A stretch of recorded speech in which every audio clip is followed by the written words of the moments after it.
Hə, bugünkü bir sizlə ilə bağlı olacaq. Panik atak.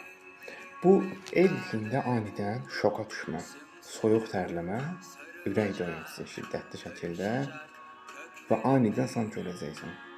Çox narahatdır, tez-tez ürək döyünür, titrəyirsən, nəfəs alırsan, boğulursan. Bunun bir dənə yolu var.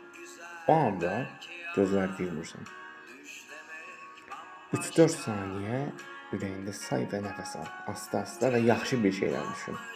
Səni elə bir son yaxşı bir şey nə etmisən? Düşünürsən və o an vəziyyətdən çıxacaqsan. Və niyə panik atak yaşayırsan? Bilirsən? O qədər stres aldın arda-arda. Travma yaşadın və nəticədə panik atak yaradın. Və bu panik atak da hər zaman eyni formada qalmır.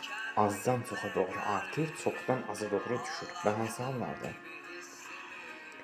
Azdan çoxa doğru artır ki, sən onun üstünə getmədiyin təqdirdə qaçırsan. Məsəl üçün, filan mağazada, filan şirkətdə, filan çöldə bir daha panik atak yaşamısan. Ora getmədiyin müddətcə artacaq. Yox etmək lazımdır. Başqa yol yoxdur.